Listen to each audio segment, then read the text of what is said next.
We need a new political party. The party of Americans, by Americans, of Americans, for Americans. It cannot include seditionists, traitors, cult worshippers, insurrectionists, authoritarians, provocateurs, cheats, hypocrites, advocates of civil war, or downright pandering wackos selling the soul of the republic for a few sound bites on ad-driven media and a few votes from the republic-bending obscenity that is gerrymandering, nor should it tolerate such choices. We have weathered wars on our shores. We have dealt with economic depressions. We've weathered pandemics. We have weathered a few demagogues, fascists, and traitors on the fringe. We have weathered isolationists, and we've weathered opposing views. Yet no nation can survive if it's allowed to rot from the inside out. We need a new political party. It cannot be a party of cowards. It must be a party of the brave and the intrepid and the valorous. It cannot be a party of bullies. It must be a party of compassionate and those who will call out bullying for what it is, cowardice. It must be a party that demands a better life for all Americans, which welcomes and encourages and fosters and demands diversity, one wherein its members openly and loudly eschew racism, xenophobia, misogyny, hatred, and divisiveness. It must be a party of servants, not an unruly mob of predators. It must be a party that doesn't define itself in contrast to other beliefs. Rather, it must be a party of values and inspirations that stand on their own. It must be a party that respects differences, rather than a dysfunctional gaggle that views anyone who disagrees as the enemy. It must be a party that requires government to be right-sized and fiscally accountable rather than bloated and wasteful and arrogant, and it must be a party that requires all elements of government to consistently demonstrate value added to the lives of Americans, a return on investment for every tax dollar it earns. It must be a party that is focused on creating an environment where private sector can create customers and jobs and a strong national and international economy.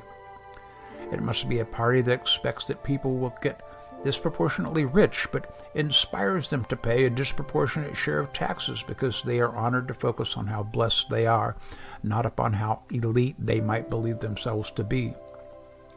It must be a party to serve all Americans, not just those who voted it into power.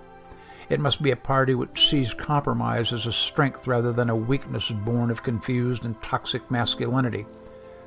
It must be a party that acknowledges that we are a great people, but as a mere 4% of the world population, we're not the only people. It must be a party that recognizes that the stock market is a mere reflection of shareholder positioning, not a measure of the lives of the average citizen. It must be a party that requires shareholders of any corporation to demonstrate ethical corporate citizenship rather than raw greed and profit at any cost. It must be a party of facts, not a party of lies.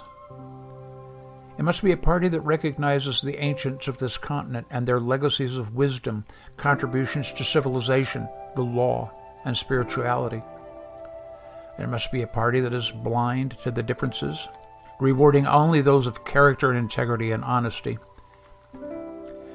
It must be a party that celebrates real heroes and heroines, the quiet ones, teachers, nurses, housekeepers, the bussers, dispatchers, maintenance folks, the person who picks up our garbage, dishwashers, cooks, taxi drivers, truck drivers, surveyors, dancers, artists, honest cops, the research assistant in the back room of the lab, the farm laborer, the logger, the single parent, the kid with the lemonade stand who donates the proceeds to charity, rather than arm wavers and narcissists and overly paid sports celebrities and shrill carny barkers who crave attention only for themselves.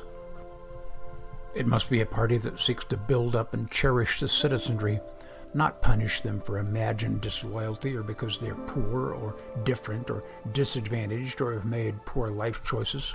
It must be a party that serves the citizenry rather than believing it must control the citizenry. It must be a party that doesn't allow media to drive its narrative or determine its values or priorities. It must be a party that uses technology in an ethical, humane manner, rather than as a tool to manipulate information and vulnerable minds.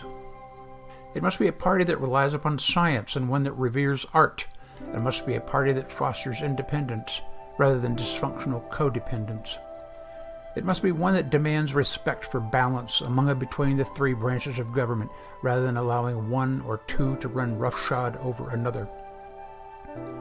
It must be a party where there are no backroom or under-the-table deals.